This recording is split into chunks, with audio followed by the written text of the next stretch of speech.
Gue yakin banget kalau punya rumah itu sering banget dianggap sebagai salah satu tanda kalau lu udah sukses dalam hidup.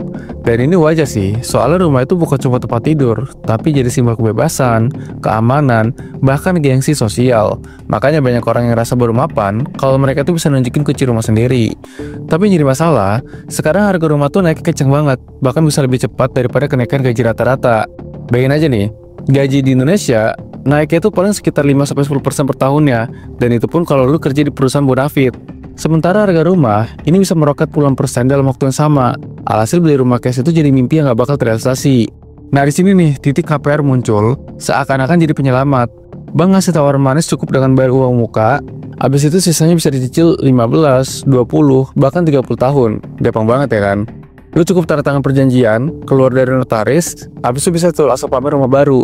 Makanya banyak orang yang pengen punya rumah, akhirnya pada larinya ke skema ini. Padahal kalau kita bandingin sama generasi orang tua kita dulu, kondisinya nggak jauh beda gitu. Mungkin ketika mereka di usia 25-30 tahun, baik dari mereka bisa beli rumah secara tunai tanpa harus nyicil puluhan tahun. Kenapa bisa gitu? Pertama, harga rumah dulu tuh masih masuk akal dan sebanding sama penghasilan, kayak gaji PNS, pegawai bank, atau karyawan biasa, itu bisa ngimbangin harga tanah dan bangunan. Dan yang kedua, laju kenaikan harga properti dulu tuh nggak segila sekarang. Jadi nabung beberapa tahun pun masih cukup buat untuk biaya beli rumah.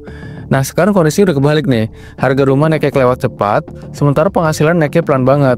Akhirnya, pilihan realistis yang tersisa bagi generasi kita seakan-akan tuh cuma satu, yaitu adalah KPR. Nah tapi nih ya, satu hal yang jadi bahaya, banyak orang yang ngeliat KPR itu cuma dari sisi manisnya doang. Padahal realitanya, bunga KPR sampai akhir cicilan itu totalnya bisa 2 kali lipat dari harganya dibandingkan kalau lu beli cash.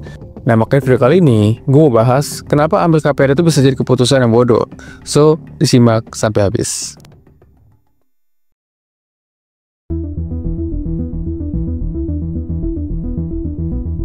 Salah satu alasan kenapa ambil KPR bisa jadi keputusan yang bodoh, itu adalah karena ilusi kepemilikan dari KPR. Karena faktanya, rumah yang notabene masih dicicil, ya itu belum jadi milik lu sepenuhnya. Kalau lu baca perjanjian kreditnya, sertifikat rumah itu sebenarnya masih ditahan sama bank sebagai jaminan sampai semua cicilan itu lunas. Jadi walaupun lu udah tidur dan aktivitas setiap hari di rumah itu, ya secara hukum rumahnya masih bukan punya lu. Makanya kalau tiba-tiba lu nggak bisa bayar cicilan selama beberapa bulan, rumah itu bisa langsung disita, walaupun sebelumnya itu lu udah bayar ratusan juta gitu. Nah yang bikin parahnya lagi, banyak orang nggak sadar hal ini karena udah keburu larut sama psikologi kepemilikan. Gampang gini aja deh, begitu rumah bisa ditempatin, otak kita tuh otomatis bilang ini adalah aset gue pribadi. Padahal faktanya, kalau dihitung-hitung bagian rumah yang beneran jadi punya lu, mungkin baru 10-20% doang. Itu pun dari DP dan cicilan awal, dan sisanya ya itu masih bentuk utang. Terus juga nih ya, tekanan sosial di Indonesia tuh juga bikin ilusi ini makin kerasa. Mungkin sebagian dari lu tuh pernah ngerasain ya, kalau ngontrak tuh dipandang negatif, karena kelihatannya ya kayak buang-buang duit. Nah apalagi, muncul stereotip kalau ngontrak itu tanda nggak punya uang, dan nggak mampu beli rumah. Alhasil ini bikin orang tuh jadi gengsian buat ngontrak. Otomatis orang maksa banget ngambil KPR, biar bisa bilang kalau gue tuh nggak ngontrak dan gue tuh punya rumah gitu.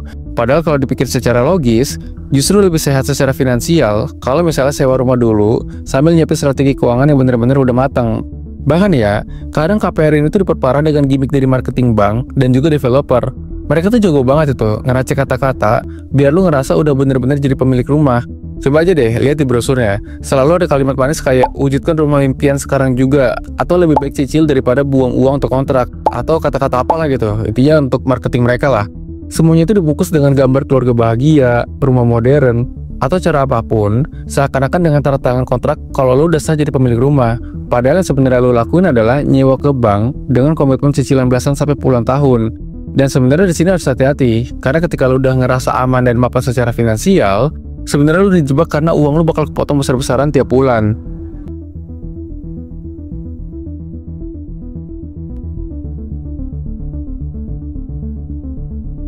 Selain soal ilusi kepemilikan, ada juga masalah yang cukup serius ketika lu asal ambil KPR, yaitu adalah jebakan bunga. Gue tuh udah sering banget ya dengar cerita dari teman-teman gue, bahkan cerita dari internet gitu ya, kalau mereka tuh ambil KPR cuma lihat angka cicilan per bulan. Bahkan ada yang bilang kalau ini cuma 3 juta per bulan kok, masih aman banget ya kan, lagian gaji gue 10 juta, misalnya kayak gitu. Padahal kalau dihitung total sampai lunas, angka yang lu bayar tuh bisa 2 kali lipat dari harga rumah aslinya. Kenapa bisa begitu? Sekarang coba bayangin aja harga rumah saat ini sekitar 500 juta rupiah.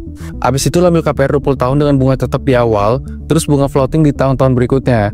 Dan kalau dihitung sampai akhir, bisa-bisa lu keluar sekitar 900 500 juta rupiah, bahkan bisa tembus 1 miliar rupiah lebih. Artinya apa?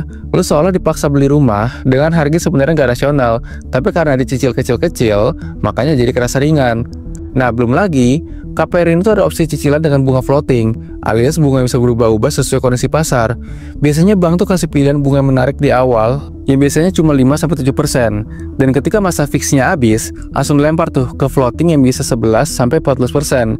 Ini semua tuh bisa terjadi, karena ketika ekonomi lagi fluktuatif dan BI rate naik, otomatis bunga KPR juga ikut naik. Makanya mungkin awalnya cicilan 3 juta per bulan itu bisa aja naik jadi 3,5 juta atau 4 juta. Dan masalahnya, ini nggak ada yang bisa prediksi. Jadi setiap bulan tuh ya, lu kayak nebak-nebak gitu, dengan bunga yang nggak pasti. Makanya nih, kalau gue lihat statistik sistem keuangan Indonesia Juni 2025, non-performing loan atau NPL, atau kredit macet KPR, ini tembus 3,24%, yang mana angka ini tuh paling tinggi dalam 4 tahun terakhir. Ya gimana nggak tinggi coba? Udah ekonomi sekarang lagi cukup sulit, ditambah lagi KPR sekarang ada juga biaya-biaya tambahan yang sering orang tuh gak sadar. Misalnya kayak biaya provisi, administrasi, asuransi jiwa, asuransi kebakaran, sampai biaya notaris. Dan kalau semua itu dikumpulin, nilainya bisa puluhan juta sendiri.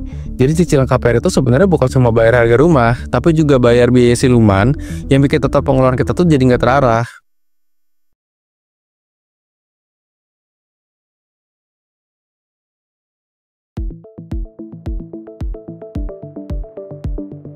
Sebenarnya kalau gue tarik garis besar dari pembahasan tadi, inti masalahnya bukan sekedar KPR itu buruk atau nggak boleh diambil, tapi lebih ke gimana pola pikir orang yang suka nganggap enteng terhadap utang yang nyiksa mereka selama puluhan tahun. Bahkan udah banyak loh orang yang ngeliat KPR itu jadi satu-satunya solusi biar bisa punya rumah, tapi mereka tuh nggak ngerti nih apa konsekuensinya. Makanya di titik kayak gini tuh KPR bisa berubah jadi keputusan yang bodoh. Kenapa gue bilang bodoh? Pertama, orang Indonesia itu banyak banget yang kebelet ngerasa mapan. Padahal KPR itu cuma ilusi kepemilikan. Secara hukum, ya rumahnya itu masih milik bank sampai cicilannya lunas. Ini nih yang sering bikin orang tuh overconfidence, seolah mereka tuh udah bebas finansial. Kedua, soal bunga dan biaya tambahan. Kayak yang udah gue jelasin tadi tuh, kalau lu bener-bener perhatiin skema bunga yang tawarin sama bank, jumlah yang dibayar itu bisa hampir 2 kali lipat atau bahkan lebih gitu ya, daripada rumah aslinya. Bahkan cicilan yang kelihatannya enteng banget, itu bisa jadi berat gara-gara bunganya floating. Masalahnya lu gak bakal tahu ya kan, gimana kondisi ekonomi kita ke depannya. Semisal nanti ada crash dan kondisi ekonomi lu gak stabil, ya cicilannya tetap harus jalan. Gak peduli tuh, lu penghasilannya berapa, ataupun lu masih ada kerjaan atau enggak. Nah disinilah banyak orang tuh akhirnya kena masalah kredit macet, kehilangan rumah, atau bahkan jaminannya langsung hilang. Ketiga, ada faktor sosial dan psikologis. Banyak orang kejebak karena gengsi, karena mereka tuh takut dibilang gak sukses kalau misalnya masih ngontrak. Bahkan takut dipandang rendah sama saudaranya sendiri. Padahal kalau kita pikir secara logis, kadang itu lebih sehat secara finansial loh, buat sewa rumah dulu sambil nyiapin dana investasi lain, yang mana ini tuh bisa berkembang. Tuh ujung-ujungnya lu punya fleksibilitas finansial yang lebih besar ya kan, dibanding maksa diri terikat cicilan 20-30 tahun, cuma buat status sosial. Jadi kalau ditanya kenapa ambil KPR bisa jadi keputusan yang bodoh, jawabannya simpel, karena banyak orang tuh ngambil tanpa perhitungan dan strategi. Bahkan cuma berangkat dari ilusi sosial, bahwa kalau punya rumah itu iya sama dengan sukses. Padahal sebenarnya, sukses yang sejati itu bukan sekedar punya sertifikat rumah, tapi lu bisa ngelakuin apa aja yang lu mau, tanpa terus-terusan hidup dalam tekanan utang. Dan ini bukan berarti KPR selalu salah ya, ada juga gitu, kondisi dimana KPR bisa jadi masuk akal. Entah itu bunganya lagi stabil, penghasilan lu juga udah jelas meningkat, dan lu udah punya dana darurat yang banyak banget. Tapi kalau asal ambil cuma buat tunjukin gengsi, ya lu sama aja kayak gali lubang buat ngubur diri lu sendiri gitu. Coba, kalau menurut lu kira-kira ambil KPR itu bisa jadi keputusan yang bodoh atau keputusan yang bijak nih? Coba tulis di kolom komen. Well, sekian dari pembahasan kali ini, semoga bermanfaat dan sampai jumpa di segmen selanjutnya.